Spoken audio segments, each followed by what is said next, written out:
In El Salvador, an astonishing 1.6% of the entire population is now behind bars. That means for every 100 Salvadorans, more than one is in jail. A staggering statistic that sets the country apart from almost anywhere else in the world. This massive number isn't just a figure.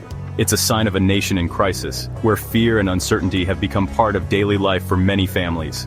The streets are quieter, but the tension is still there, just beneath the surface. For decades, powerful street gangs like MS-13 and Barrio 18 ruled entire neighborhoods, leaving their marks on walls and in the lives of ordinary people. Their influence was everywhere, from the graffiti on the buildings to the fear that kept people indoors after dark. The result was devastating. El Salvador became known for having some of the highest murder rates in the world. Families mourned, loved ones lost to violence, and entire communities lived in the shadow of crime. When President Nayib Bukele came to power, he promised to end this nightmare. His answer was a sweeping crackdown that transformed not just the streets but the entire justice system. Police and soldiers became a constant presence, and the rules of daily life changed overnight. During this extraordinary period, known as the state of exception, the government suspended basic rights. Police could arrest people without warrants, and many lost the right to a fair trial. For some, it felt like safety was finally within reach. For others, it was a time of fear and uncertainty. In just months, tens of thousands were swept up in mass arrests. Many were accused of gang ties, sometimes with little evidence. Families were left searching for loved ones, unsure if they would ever come home. Images of thousands of tattooed men, heads shaved and hands bound, being marched into the new mega prisons have become the defining symbol of this era. These scenes are broadcast around the world, showing the scale and severity of the government's response. For many Salvadorans, this is the justice they have long demanded. They credit the crackdown for the dramatic drop in murders and a new sense of peace in their neighborhoods. For the first time in years, children play outside and families gather without fear. But not everyone agrees with the price being paid. Human rights groups and some Salvadorans worry about a government that is willing to sacrifice fairness and due process for the sake of order. They fear a future where anyone can be accused, and innocence is no longer protected. This is the story of a country fighting desperately to break free from its violent past, no matter what the cost, and no matter how high the stakes for its people and its future. To understand El Salvador's gangs, you first need to understand its hurts. The Civil War left behind a lot of violence and broken systems. Also, a lot of people were poor because money wasn't shared fairly. After the war, there weren't many chances for jobs, and the government was weak. In the 1990s, the US sent thousands of Salvadorans back to their home country. Many of these people had gang ties, and they barely knew El Salvador. These people brought with them a tough gang culture. They quickly found young people who felt left out and joined their gangs. Gangs became strong criminal groups, making their own rules with violence and forcing people to pay them money. The government couldn't keep people safe or give them hope, which allowed the gangs to grow. This set the stage for the problems we see today. For many young Salvadorans, joining a gang wasn't a choice. It was about staying alive. With few jobs and not much education, the gang gave them a sense of belonging, protection, and a way to make money. Saying no to joining could mean being attacked by gangs or their enemies. The gang controlled neighborhoods, and the government was mostly absent, except for violent police raids. Joining a gang was brutal, and leaving was almost impossible. Once you were in for life. Gangs became the main social group for young men, taking the place of schools and community centers. Violence and crime became normal, passed down from one generation to the next. The cycle of getting new members and violence turned neighborhoods into war zones. This is the sad truth that took away the future from thousands of young Salvadorans. In March 2022, President Nayib Bukele made a dramatic announcement that would change the course of El Salvador's history. He declared a state of exception, a special period where the government would suspend certain constitutional rights in response to a shocking spike in murders across the country.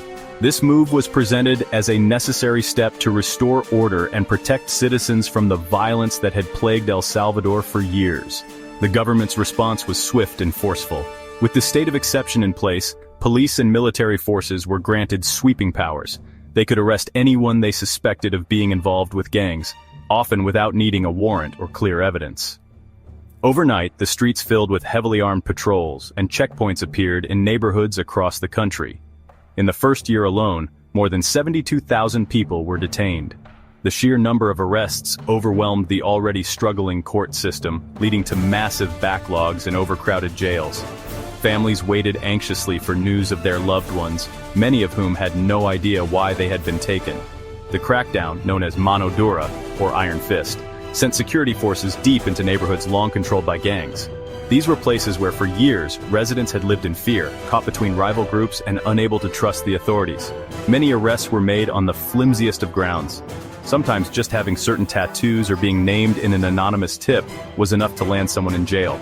Critics argued that innocent people were swept up alongside real criminals, and that due process was being ignored. Yet for many Salvadorans, the results were undeniable. Murder rates plummeted almost overnight. For the first time in decades, families could walk outside without fear, and children played in the streets again. The sense of relief was palpable, and hope began to return to communities that had lived in the shadow of violence for so long. President Bukele's popularity soared. Supporters hailed him as a hero who had finally taken decisive action where others had failed. Public rallies in his honor grew larger, and his approval ratings reached record highs. But the cost of this newfound security was steep. Legal safeguards were set aside, and thousands of people languished in prison for months without trial. Families waited outside prison gates, desperate for information, while human rights groups raised alarms about abuses and wrongful detentions. Critics warned that El Salvador was creating a parallel legal system, one where basic rights no longer applied. They feared that the state of exception could become permanent, eroding democracy and leaving citizens vulnerable to government abuse. President Bukele dismissed these concerns, famously declaring, "I'd rather be called a dictator than see Salvadorans killed in the streets." For him, the ends justified the means, and he insisted that the safety of the people came first. The state of exception has redefined what justice and fear mean in El Salvador. As the country moves forward, Salvadorans are left to grapple with the difficult balance between security and freedom, and to wonder what kind of future this new reality will bring. To hold all the new prisoners, Bukele's government built CICOT, a huge prison for 40,000 inmates. Official videos showed a strong fortress made of steel and concrete, showing the government's power. Inside, conditions are terrible. Too many people, not enough food and water, and very little medical care. Pictures of prisoners stripped down and shamed became government messages.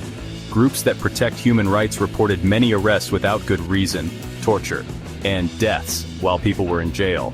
The prison system is now the most crowded in the world, with many innocent people caught up in the arrests. For some, CICOT is the price for peace. For others, it's a symbol of the government being cruel. The argument between safety and human rights has never been so clear. Behind the numbers are families torn apart. Mothers, wives, and children left not knowing what will happen. Many sell their things to pay lawyers, but legal rights have been put on hold.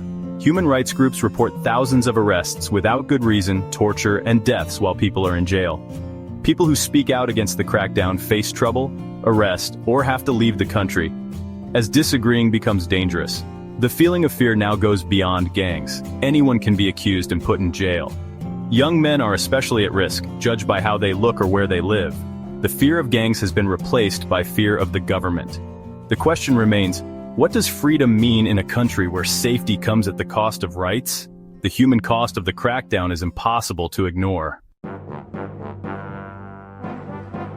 The numbers become real in the stories of those caught in the arrests. Each statistic is a person, a family, a community changed forever.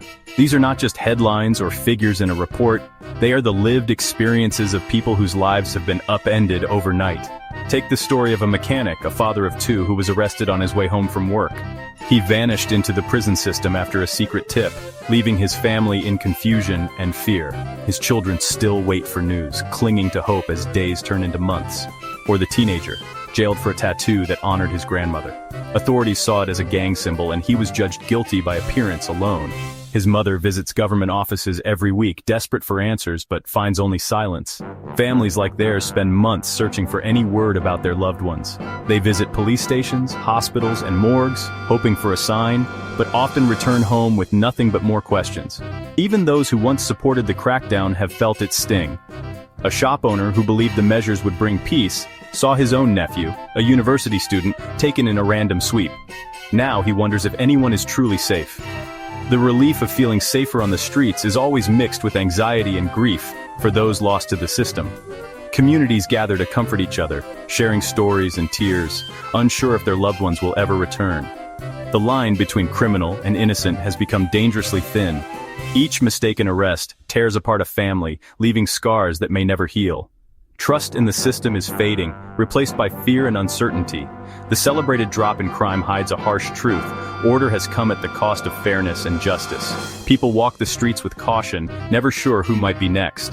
These stories reveal the real cost of the tough campaign. Behind every closed door and empty chair is a family waiting, a community grieving, and a future left uncertain. Behind every number is a life forever changed. A reminder that the true impact of these policies is measured not just in statistics, but in the heartbreak and resilience of the people living through them. El Salvador's problems are deeply connected to U.S. policies. Gangs like MS-13 started in Los Angeles and were sent to El Salvador when the U.S. deported people. In 2025, the U.S. paid El Salvador to hold people who were deported, including some thought to be Venezuelan gang members, in its well-known prisons. Many were put in jail without a trial, which brings up serious questions about laws and what's right. The U.S. used a law called the Alien Enemies Act to explain why they deported people, but many of these people had no criminal record. Venezuela started looking into reports of its citizens being tortured while in jail in El Salvador. El Salvador's crackdown is part of a bigger, connected system of people moving between countries, safety, and politics. El Salvador is a country of opposites, safer streets, but prisons full of sadness. Bukele has a lot of support, but democracy is in danger as people who disagree are silenced. For some, life has gotten better. Bus drivers no longer have to pay gangs, and children play outside. For others, loved ones have disappeared into the prison system and getting justice is impossible. The tough approach has brought safety, but at the cost of people's rights and dignity. True peace needs more than just no crime. It needs fairness and chances for everyone. The future depends on listening to the real stories of Salvadorans living this reality. To understand El Salvador, look past the news headlines and listen to the voices of its people.